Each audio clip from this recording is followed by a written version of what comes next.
We are indeed. He's just finished his workout, so one or two beads of sweat just coming off, but not done too much today. One thing we did notice a little earlier, though, is the fact that you've been at it with the graffiti. There's a little... you've added a bandana to Mr. Cleverly over there, and you've written the word fraud. Well, why have you written the word fraud there? He knows why. He knows why. He says one thing and then does another, so... you know, I'm just letting it be known instead of the bandana saying what it usually says. I think it's better saying something truthful from now on, so that's the best truthful word I can use for him, to be honest. You've said that he knows. Come on, tell us. Why is he a fraud?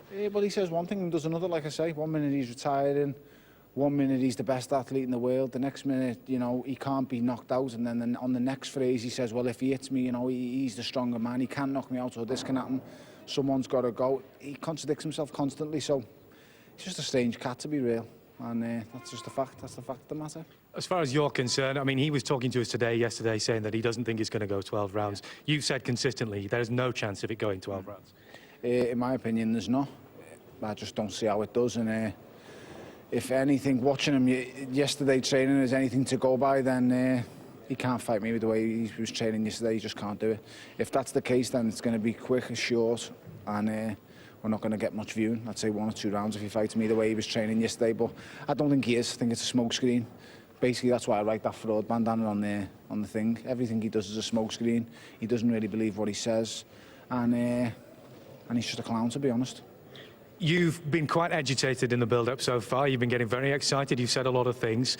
Cleverly has remained very, very calm. Is there any danger, as far as you're concerned, of maybe just losing it a little bit too much when you get in the ring? Has he really remained calm, though, Fraser? I mean, if you was up close and see the things that he says, if anything, I'm the one who remains calm. Considering I'm an angry man, and I'm constantly angry, my media profile is a very hateful man. Well, I seem to be very cool and calm, to be honest, so... I'm having a good time. I've come here today, I've done a bit of skipping, a little bit of punching, and I'm happy. I'm just looking forward to Saturday. I can't wait.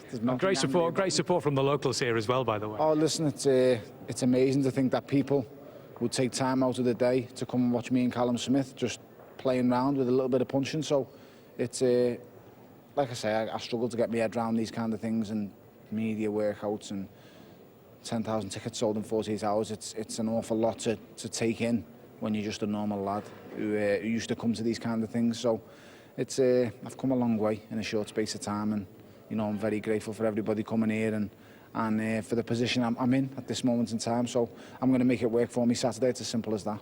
We've always known you've had a big punching power, but now that you've moved up, you've got that extra weight. How much more is there in those Tony Bellew fists? We'll find out Saturday, won't we? I've shown in the last 2 fights how much there is there. I've stopped 2 guys who one guy never been stopped, never even been on the floor in his whole career.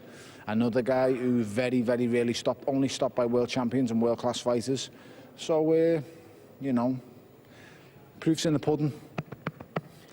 You know, we'll soon find out Saturday. I'm just looking forward to going to work and doing a good job, which I'm confident of doing.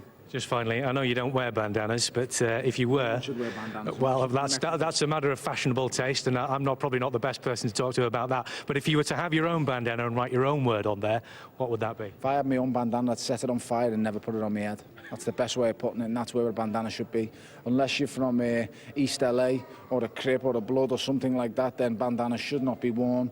The last people in the world who should be wearing bandanas is someone from Wales, who has absolutely nothing at all in common with someone from Mexico or someone like that. So it's an absolutely embarrassment. So, you know, hence again why I've put that bandana on there.